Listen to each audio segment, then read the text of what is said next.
तो चलिए अब हम चैप्टर नंबर 9 की ओर आ चुके हैं। हम बात करने जा रहे हैं एक टीचिंग और एजुकेशन के अंदर अगर देखा जाए तो यहाँ पर आईसीटी क्या होता है। आईसीटी का मतलब होता है इंफॉर्मेशन एंड कम्युनिकेशन टेक्नोलॉजी। अब शिक्षण में आईसीटी और शैक्षणिक प्रौद्योगिकी को लेकर बात हम करने वाले हैं। तो यहाँ पर सबसे पहले मैं बात कर रहा हूँ एजुकेशनल टेक्नोलॉजी यानी ईटी को लेकर यहाँ पर।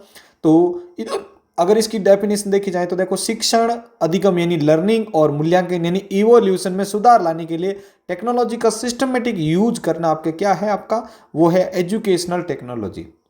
यानी आप जो भी चीज़ें पढ़ा रहे हो या आप लास्ट में जो भी इवोल्यूशन आप कर रहे हो, इवोल्यूशन आप जो कर रहे हो, तो उसमें जो भी टेक्नोलॉजी यूज कर रहे हो वही आपकी क्या है, एजुकेशनल टेक्नोलॉजी है।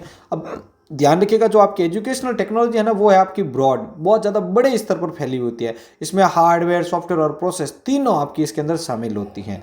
जबकि अगर अपन देखें, अब देखिएगा यहाँ पर अपन बात कर रहे हैं जो कि है आपके सूचना एवं संचार प्रौद्योगिकी, जिसको अपन आईसीटी के नाम से जानते हैं। इसमें शिक्षा में जो भी कम्युनिकेशन और इंफॉर्मेशन होती है उसके शेयरिंग के लिए अपन डिजिटल टूल्स जैसे कंप्यूटर, इंटरनेट, स्मार्ट डिवाइसेज आदि का प्रयोग करते हैं। इसके अंदर ध्यान रखेगा, वो होती है आपकी सूचना एवं संचार प्रौद्योगिकी। अब इसके अंदर अगर अपन बात करें तो ये तो होता है ब्रॉड यानी बड़े स्तर पर फैला होता है आपका कौन, एजुकेशनल टेक्नोलॉजी। लेकिन यहाँ पर अगर इसकी बात करेंगे तो ये होता है इसका एक छोटा रूप यानी संकीर्ण, यानी ये इसी में से डिराइव होकर आपका आया है। यहाँ ईटी का एक सबसेट है जो मुख्य रूप से इंफॉर्मेशन हैंडलिंग और कम्युनिकेशन पर सिर्फ फोकस करता है। और ये जो होता है वो आपके हार्डवेयर, सॉफ्टवेयर और जो भी अदर प्रोसेस होती है, इन सब को यहाँ पर क्या करता है, इंक्लूड करके उसके ऊपर कार्य करता है। अब बात करते हैं ICT, role of ICT in education. ICT में आपका एजुकेशन के अंदर अगर देखा जाए तो आईसीटी का क्या रोल हो सकता है। तो पहला अपन बात करते हैं टीचिंग के तौर पर। तो टीचिंग के तौर पर आईसीटी का क्या रोल है भाई, देखो, इंटरैक्टिव, विजुअल्स और इफेक्टिव बनाने के लिए अपन जो भी लर्निंग है, जो भी टीचिंग है हमारी, अब मान लो कि मैं स्मार्ट बोर्ड से आपको अगर पढ़ा रहा हूँ तो वो क्या है, स्मार्ट बोर्ड से जो मैं पढ़ा रहा हूँ वो आपके लिए क्या हो गया, इंटरैक्टिव हो गया। साथ में मान लीजिए कि मैं अगर कोई कंसेप्ट बोल रहा हूँ वो आपको साथ में वीडियो एनिमेशन के थ्रू चल रहा है तो वो और भी ज़्यादा बेटर बन जाएगा, एंगेजिंग बन जाएगा। बात करेंगे लर्निंग को लेकर, तो लर्निंग के अंदर स्टूडेंट को ई कंटेंट, ऑनलाइन क्लासेज और डिजिटल लाइब्रेरीज का एक एक्सेस दिया जाता है। ध्यान रखना, किसके अंदर, लर्निंग के अंदर स्टूडेंट को ई कंटेंट यानी जैसे आपको मैं पीडीएफ नोट्स या भी जो नोट्स होता है डिजिटलाइज आपको दे रहा हूँ, ऑनलाइन आपके लिए क्लासेस ले रहा हूँ, डिजिटल जो भी लाइब्रेरी यानी जो भी आपको बुक्स है वो प्रोवाइड कर रहा हूँ, तो ये सब लर्निंग के अंदर आती है। एडमिनिस्ट्रेशन के अंदर बात करें तो ये प्रिंसिपल लेवल या जो हायर अथॉरिटी होती है उसके लिए होता है। ऑनलाइन जो भी अटेंडेंस है वो मेंटेन करना है, रिकॉर्ड मेंटेन करना है पूरी स्कूल या ऑर्गेनाइजेशन का, या स्कूल का कंप्लीट मैनेजमेंट करना, तो ये सारा ऑनलाइन किया जा सकता है। तो ये एडमिन लेवल पे होता है। इसी प्रकार से असेसमेंट की बात करूं तो असेसमेंट में क्या होगा, बच्चों के लिए ऑनलाइन टेस्ट लेना, उनके लिए क्विजेस क्रिएट करना, ई पोर्टफोलियोज रेडी करना, डेटा को एनालाइज करना, तो उन सब में भी हेल्प करता है आपका कौन, आईसीटी। ध्यान रखना, तो आईसीटी के आज होने से ही सारी जो कॉलेज है या स्कूल है उन सब का काम लगभग लगभग जितना भी आपका ऑनलाइन अच्छा हो चुका है वो सारा आईसीटी से हुआ है। जैसे अपन बात करें कोविड-19 के दौरान ऑनलाइन क्लासेस चलाने के लिए जूम या गूगल मीट का उपयोग करना एक प्रकार से किसका, आईसीटी का ही एप्लीकेशन था।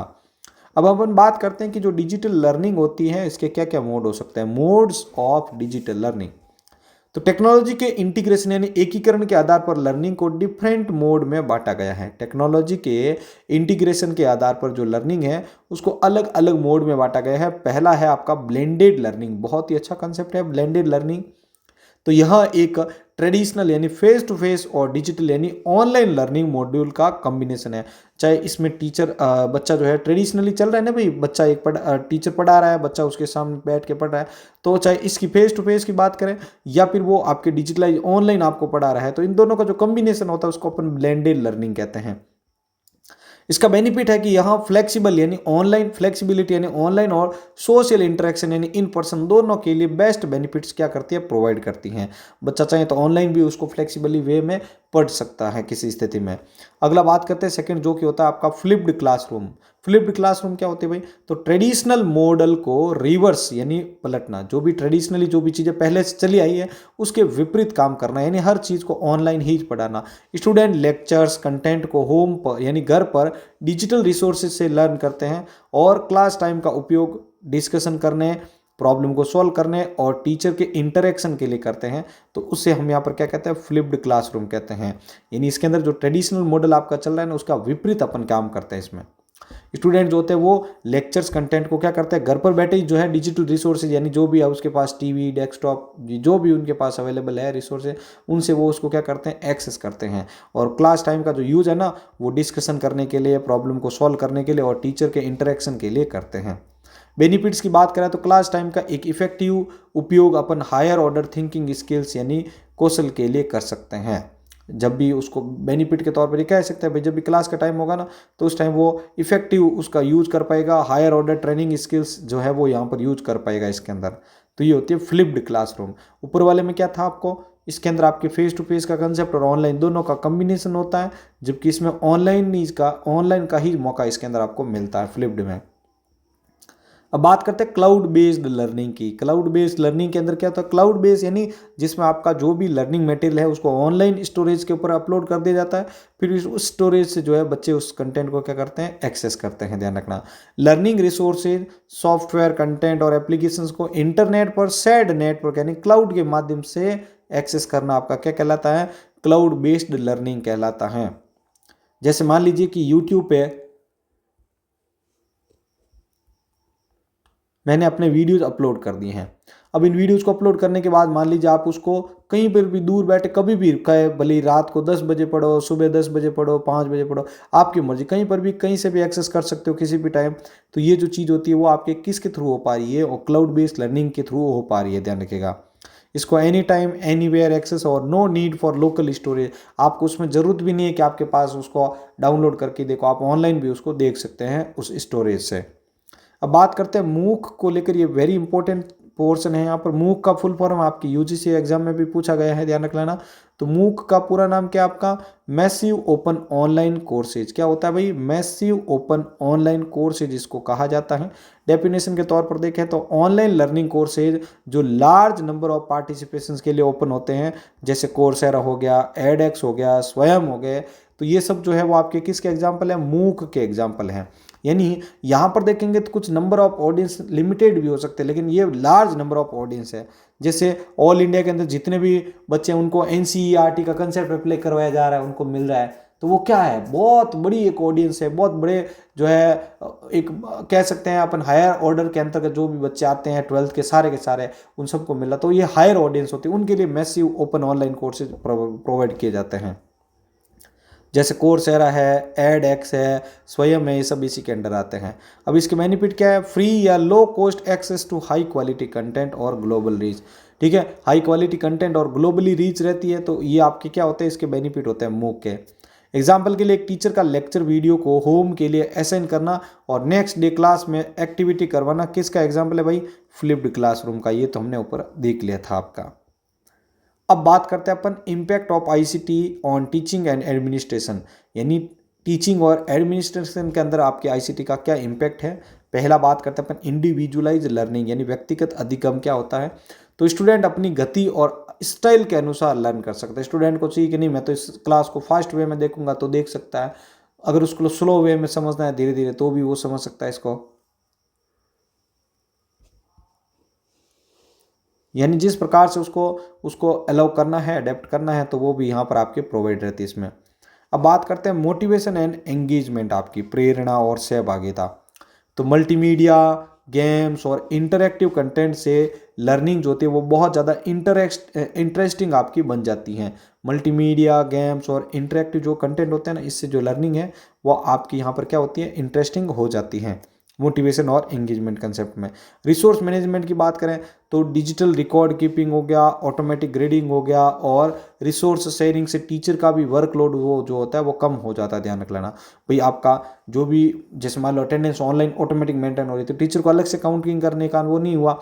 अगर मान लो क्विजेज की बात करें तो ऑनलाइन ऑटोमेटिकली रिजल्ट जनरेट हो रहे हैं एग्जाम होने के बाद, तो इसमें भी टीचर का जो सहभागिता वो कम हो जाती है, तो इससे उसका वर्कलोड जो होता है वो क्या हो जाता है, कम हो जाता है भाई। अब हम बात करते हैं एक्सेसिबिलिटी को लेकर। एक्सेसिबिलिटी यानी जो भी उसकी पहुंच है। डिफरेंशियली एबल्ड स्टूडेंट के लिए स्पेशल सॉफ्टवेयर जैसे स्क्रीन रीडर और ग्लोबल नॉलेज तक इजी एक्सेस प्रोवाइड करता है। ध्यान रख लेना भाई, कोई ऐसे स्पेशली कोई मान लो डिसेबल कैंडिडेट है तो वो उनके लिए कुछ स्पेशल सॉफ्टवेयर होते हैं जैसे स्क्रीन रीडर वगैरह। ठीक है, मान लो कि वो अंधे हैं तो ऐसे सॉफ्टवेयर भी होते हैं जो उस पीडीएफ कंटेंट को बोल के सुना देते हैं उनको। तो ये क्या है, उनके लिए एक प्रकार से वरदान साबित है भाई कि वो क्या कर सकते हैं, उनको सुनते हुए यानी ऑडियो के रूप में भी उनको पढ़ सकते हैं। तो ऐसे बच्चे, कुछ बच्चे ऐसे होते हैं जिनको सुना ही नहीं देता है, तो वो क्या कर सकते हैं, उन चीज़ों को विजुअली होते हुए देख सकते हैं वीडियो की फॉर्म में और समझ सकते हैं। फिर आते हैं टीचर डेवलपमेंट के लिए, तो ऑनलाइन ट्रेनिंग कोर्सेज, वेबिनार्स और प्रोफेशनल लर्निंग नेटवर्क में भी पार्टिसिपेट करके वो यहाँ पर डेवलपमेंट कर सकते हैं। अब बात करते हैं इसके क्या क्या कंस्टेंट या बैरियर्स हो सकते हैं। पहला आता है डिजिटल डिवाइडेड, यानी टेक्नोलॉजी तक अनइक्वल एक्सेस, रिच और पुअर स्टूडेंट्स के लिए। जिनके पास अच्छी क्वालिटी के इंटरनेट कनेक्शन है तो उन तक अच्छे कंटेंट जा रहा है या अच्छे तरीके से वो कंटेंट को एक्सेस कर पा रहा है, बाकी नहीं कर पा रहा है, तो ये भी इसका एक बैरियर है। अगला इंफ्रास्ट्रक्चर का इशू आ सकता है। देखो पुअर इंटरनेट कनेक्टिविटी और लेक ऑफ हार्डवेयर, जिनके पास अच्छा हार्डवेयर का मोबाइल नहीं है या अच्छा हार्डवेयर का लैपटॉप नहीं है तो वो एक्सेस नहीं कर पाए, तो ये भी इशू है इसके अंदर।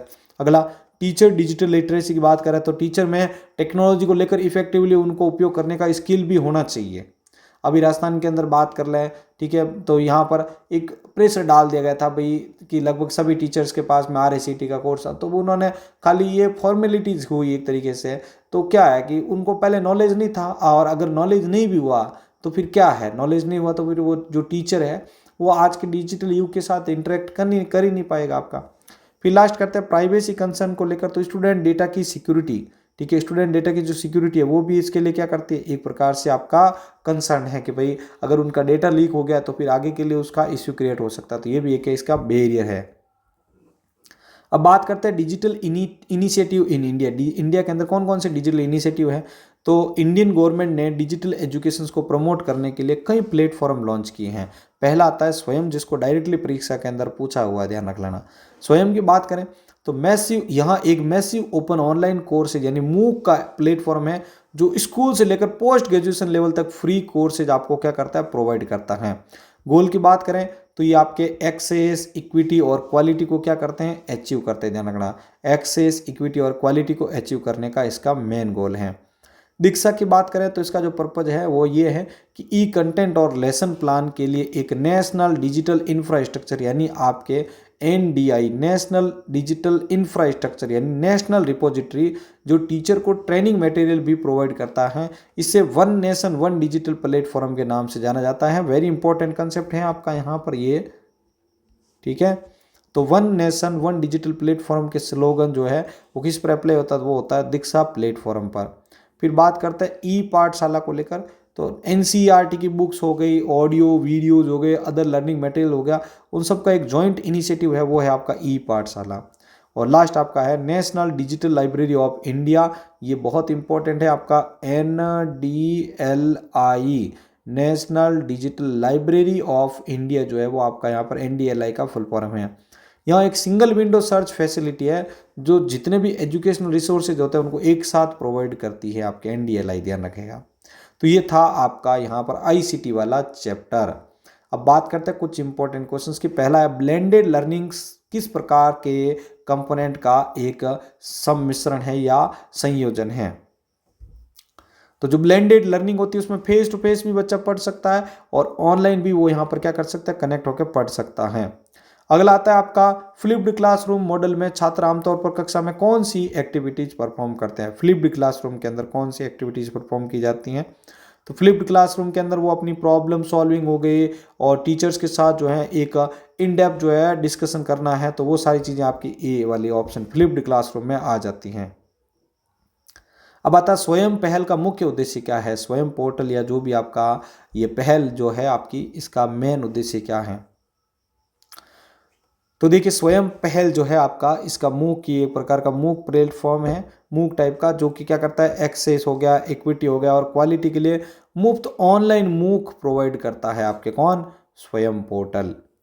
अगला चौथा प्रश्न है, आईसीटी की सबसे बड़ी बाधा यानी बैरियर में से एक इनमें से क्या हो सकता है?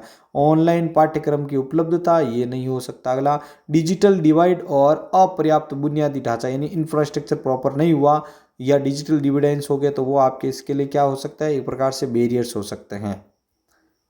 अगला है आपका फिफ्थ, आपका जो कि है, दीक्षा प्लेटफॉर्म को किस टैगलाइन से बेहतर जाना जाता है? तो अभी मैंने याद करवाया था, one nation one digital platform के नाम से जाना जाता है। तो यहाँ पर हमारा ये आईसीटी का जो चैप्टर है वो क्लियर हो चुका है। मैं चाहूँगा कि जितने भी साथी अभी यहाँ पर इस क्लास को देख चुके हैं, प्लीज़ आप वीडियो को लाइक कर दीजिएगा, चैनल को सब्सक्राइब जरूर कर दीजिएगा। चलिए अब बढ़ते हैं अपन नेक्स्ट चैप्टर की ओर।